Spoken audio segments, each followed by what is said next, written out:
안녕하세요. 저는 이번 멕시코 단기 선교를 다녀온 효신 청년부 소속 이재희입니다. 네, 가장 먼저 제가 선교를 다녀오고 그곳에서 받은 은혜를 나눌 수 있도록 허락하신 하나님께 감사를 드립니다. 선교에 가기 전 저는 4년간 맨하튼에서 요리사로 근무를 했습니다. 주방의 환경은 참 버거웠습니다. 60시간이 넘는 근무, 늘 뜨거운 열기, 욕설과 비방이 당연한 그곳에서 살아남아야 한다는 생각이 간절했던 저는 선배들처럼 일하고 말하고 그들처럼 생각했습니다. 쉬지 않고 누구보다 열심히 일했다 자부했지만 그로 인해 주일 예배를 드리지 못하게 되었고 자연스럽게 말씀과 기도를 멀리하였습니다. 상황이 안 되는 걸 내가 어떻게 하겠어? 하며 말이죠. 사실 제가 치열하게 살아온 이유가 있습니다. 저는 여러 가지 결핍이 있었습니다. 태어나 보니 아버지가 없었습니다. 가족들을 버리고 도망갔다고 들었습니다. 친할머니의 집에 얹혀 살던 엄마와 누나, 우리는 늘 눈치와 비판에 시달리며 살았습니다. 집이 싫었습니다. 친척들이 찾아오는 날에는 어머니는 항상 힘든 일을 도맡아 하셨고 어떠한 비판과 폭력에도 저희는 무력했습니다. 미국으로 떠났습니다. 어린 저였지만 살던 나라를 떠난다는 게 당연하다고 생각했습니다. 그런데 가난이 찾아왔습니다. 바퀴가 들끓고 물과 전기가 끊기는 추운 겨울에 히터도 나오지 않는 그런 집. 그런 허름한 집에 렌트도 밀려 숨죽이며 살던 우리가 있었습니다. 한평생 일만 해 대화 몇 번 하지 못했던 엄마. 힘든 시절만 겪어 삐뚤어진 누나. 저는 이런 가족이 어려웠습니다. 14살에 저는 일을 시작했습니다. 고등학생 시절 공부보다는 돈이 중요했기에 성적이 나빴습니다. 대학을 가지 않으면 또다시 도태되지 않을까 목표도 없이 원서가 붙은 대학 한 곳을 진학을 했습니다. 대학의 진학과 동시에 요리사라는 꿈을 가지게 되었고 그것이 하나님이 정해주신 길이라고 고백했습니다. 후에 직장에서의 인정과 승진, 이제야 나도 평범해질 수 있겠구나 안도했습니다. 하지만 저의 불행은 끝나지 않았습니다. 비판과 치열함에 지쳐가던 어느 날 자고 일어나니 한쪽 귀가 들리지 않았습니다. 모은 돈 거의 전부를 병원비에 사용했습니다. 또다시 가난이 올까 두려웠습니다. 더욱 치열하게 일했습니다. 어느 날은 칼이 손에 박혀 응급실에 실려갔습니다. 또다시 모은 돈을 병원비로 쓰게 되고 렌트비조차 남지 않아 주변에 돈을 빌렸습니다. 하나님을 원망했습니다. 저한테 왜 그러세요? 이유를 알 수 없었습니다. 어렵게 살아온 나를, 이렇게 열심히 발버둥치는 나를 왜 또 불행하게 하시나요?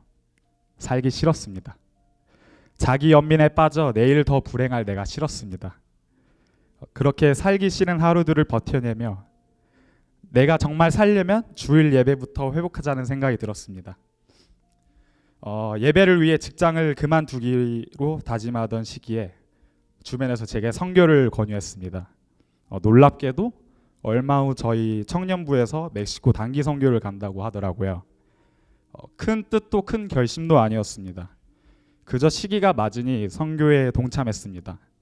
나는 할 줄 아는 것도 없는데, 아이들이 어려운데, 가진 게 없는데, 그저 여건이 맞으니 도움이 필요하다니 섬기러 가자 했습니다.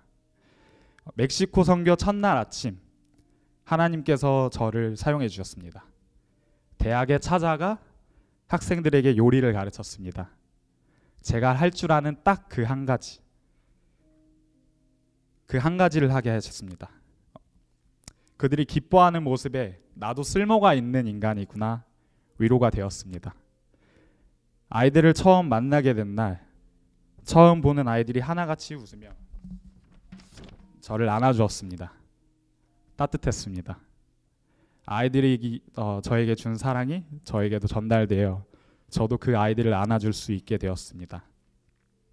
아이들을 위해 기도할 수 있었고 하나님 제발 이 아이들을 만나주세요 하며 눈물을 흘렸습니다. 그곳에서 섬기는 수많은 성도들의 이야기를 들었습니다. 나의 힘든 과거가 있었기에 그들에게 공감할 수 있었습니다.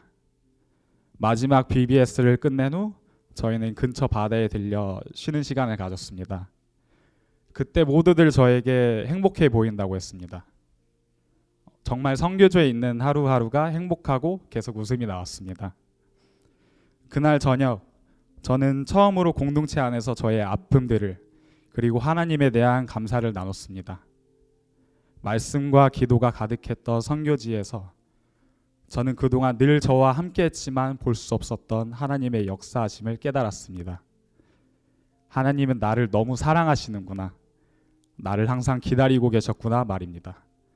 제가 지금까지 겪었던 아픔뿐만 아니라 삶의 모든 순간에 어느 것 하나도 버리지 않으시고 하나님께서 나를 만들어가고 계신 과정임을 매 순간 깨닫게 하셨습니다.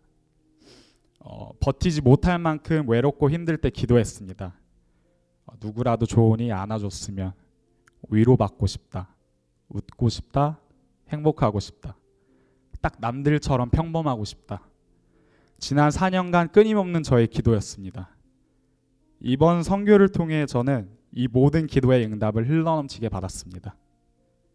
하나님 참 좋으신 분이라는 고백을 할 수밖에 없었습니다. 섬기러 간 그곳에서 오히려 제가 섬김을 받더라고요. 이제는 살아갈 용기가 생겼습니다. 말씀과 기도 안에서 거하는 저는 사랑받고 사랑줄 수 있을 만한 사람이었습니다. 더 이상 내일이 두렵지 않습니다. 하나님이 저를 통하여 또 우리 나우 공동체를 통하여 변화시키고 이루실 일들이 기대됩니다. 다만 저는 너무나도 나약하기에 부탁드리고 싶은 말이 있습니다. 여러분, 저를 위해, 저희 공동체를 위해 기도해 주세요. 늘 항상 기도와 말씀이 넘치는 우리 공동체 되기를 기도합니다. 이곳에 있는 우리 모두가 하나님의 영광을 위해 쓰임받는 한 사람 한 사람이 되기를 주님의 이름으로 축복합니다. 감사합니다.